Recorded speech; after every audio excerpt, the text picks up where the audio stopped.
A major celebration at the White House today. President Biden will present the Presidential Medal of Freedom to some of the nation's most prominent minds and talents.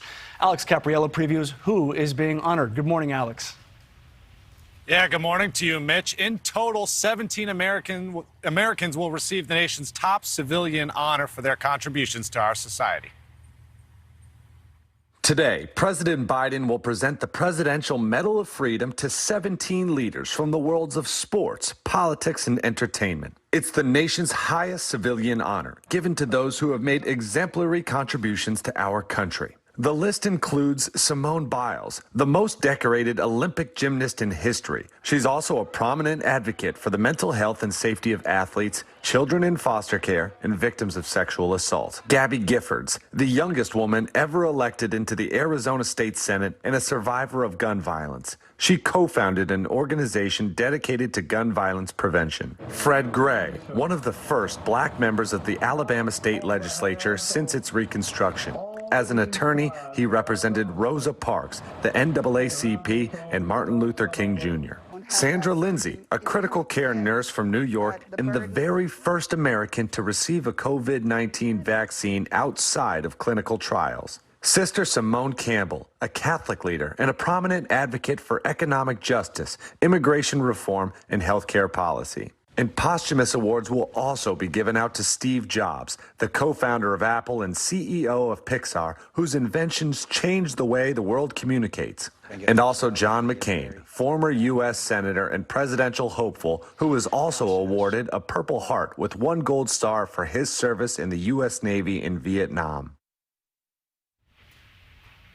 Sandra Lindsay is joining us, the New York City nurse who rolled up her sleeve on live television to get the first COVID-19 vaccine ever in the U.S.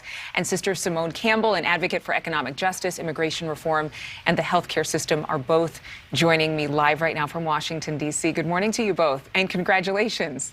Thank you. Good morning. Sandra, I want to ask you first, this is your second time being honored at the White House for being willing to take that shot ahead of clinical trials. You've been living in this country since the 80s. I'm sure you have family both here and in Jamaica who are very thrilled for you. What does it feel like to receive a Presidential Medal of Freedom? First, good morning. I just want to say congratulations to my fellow honoree, Sister Simone Campbell. I'm so honored to hold this place in history, to be invited to the White House to receive this medal. Never in my wildest dreams would I think that I would be here. And Sister Campbell, you've dedicated your life to social service and giving back. Did you ever think your actions, I mean, when you think about it, would lead to the recognition of the Presidential Medal of Freedom? Absolutely not. In fact, I get tears in my eyes just thinking about it. It is a stunning opportunity to lift up the work we've done, but I'm so keenly aware that our work is really the work of so many people across the country. So I look at this as an opportunity to say, yes, I get to be here. I'm really excited, but it focuses on the work of so many, all of Catholic sisters across the country who work day in, day out for the needs of those too often left out of our nation. Sister Campbell, I have to ask you one follow-up. Obviously, this medal is going to bring you before an even greater audience and spotlight all of the work that you're talking about. But what do you believe is the connection between faith and serving the community? Well, as a Catholic Christian, I know Jesus speaks most often about the needs of the poor, and Jesus always goes towards those who are hurting, those who are ill, those who are left out, and provides healing. And so that's what we're called to do as followers of his message. So for me, I say Jesus and justice go together. They both begin with J, so it's very honorable. That could be a new campaign, a new hashtag. Sandra, obviously you both are in great company. Two-time Oscar winner Denzel Washington is being honored for his involvement with the Boys and Girls Club of America. Olympic gold medalist Simone Biles, who's advocated for athletes' mental health and children in foster care. Late Senator John McCain, as a prisoner of war, also being honored. So when you think about yourself and the fact that your name will now be in America's history books, that little girls and boys may read about you as part of their school curriculum, how does that feel? It feels great. It's hard to wrap my head around that, I will be in the history books, as you mentioned, with some of the greatest, in this nation who have contributed so much.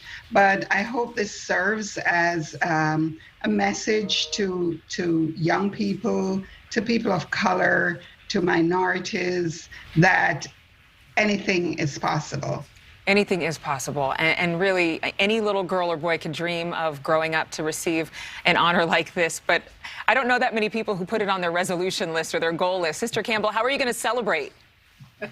Well, I have friends in from out of town, and my sister and brother-in-law are joining me, and the sister who's the head of my community. So we're going to have a party afterwards. I made a casserole to take to the party, so it'll be good eats. Everything is better with casserole. Sandra Lindsay, Sister Simone Campbell, thank you so much for joining us.